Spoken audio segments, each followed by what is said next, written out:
4 દિવસથી બંધ Dabhoi peoples cooperative બેંકનું શટર ખુલતા ખાતેદારોનો ધસારો જોવા મળ્યો હતો।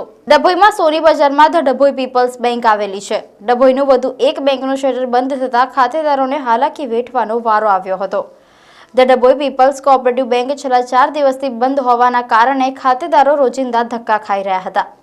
મેનેજરે રાજીનામું આપતા કર્મચારીઓ બેંક નથી ખોલી રહ્યા હોવાનું સામે આવ્યું તથા 2.5 કરોડ રૂપિયાનું કૌભાંડ થયા હોવાનું સ્થાનિકોનું કહેવું છે। અઠવાડિયાથી બેંકને તાળું માર્યું હોવાથી સ્થાનિકોએ રોષ ઠાલવ્યો હતો તથા સ્થાનિકો દ્વારા કર્મચારીઓને પ્રશ્ન પૂછવામાં આવતા યોગ્ય ઉત્તર પણ આપતા ન હતા।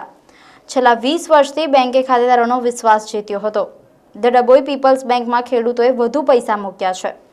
દરરોજના 30 થી 40 ખાતેદારો ધક્કા ખાઈ રહ્યા હોવાથી તેઓએ પોતાની વેદના મીડિયા સમક્ષ ઠાલવી હતી। હેડલાઇન ન્યૂઝના અહેવાલને લઈને બેંકના ડિરેક્ટરો જાગ્યા હતા અને છેલ્લા 4 દિવસથી બંધ થયેલી ધ ડભોઈ પીપલ્સ બેંકનું શટર આજે ખુલ્યું હતું, જેને પગલે ખાતેદારોનો ધસારો જોવા મળ્યો હતો। બોર્ડ ઓફ ડિરેક્ટરે દરેક ખાતેદારોને પૈસા મળશે તેવું આશ્વાસન આપ્યું છે। પીપલ્સ કોઓપરેટિવ ક્રેડિટ સોસાયટી બંધ રહી એનું કારણ એક જ હતું કે મેનેજરે રાજીનામું આપી દીધું અને બીજો સ્ટાફ પણ બંધ થઈ ગયો અને એમને બેંક ખોલી નહીં। અમને 2 દિવસ પછી જાણ થઈ એટલે અમે તાત્કાલિક એક્શન લીધા અને નવા મેનેજરની નિમણૂક કરી છે અને બેંક આજથી રાબેતા મુજબ અમે ચાલુ કરી છે અને જે રિકવરી કરવાની છે એ રિકવરી હવેથી દરેકની લેવડ દેવડ કમ્પ્લીટ કરવામાં આવશે અને કોઈના પૈસા ડૂબે નહીં એની જવાબદારી અમારી છે। એનું મુખ્ય કારણ એક જ હતું કે ભાઈ એને ફેમિલી એ હતું કે એના મધરનું હાર્ટ પોરું થાય છે।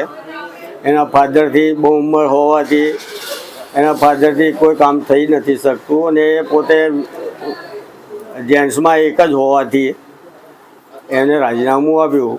એના હિસાબ કિતાબ એમના આસિસ્ટન્ટ મનહરભાઈને આપવા જોઈએ તે હજુ આપ્યા નથી એમને અને એને બોલાવવાની અમારે પ્રયત્ન ચાલુ છે। એ ફોન ઉપાડતા નથી અમારો, એમને બોલાવીશું, નહીં આવે તો અમે લીગલ એક્શન એના પર લઈને કામ કરીશું।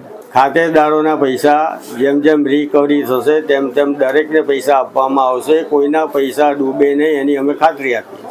કારણ એક જ છે કે બેન્કિંગ વ્યવસાય એવો છે કે એક હાથે લેવાનું ને એક હાથે આપવાનું।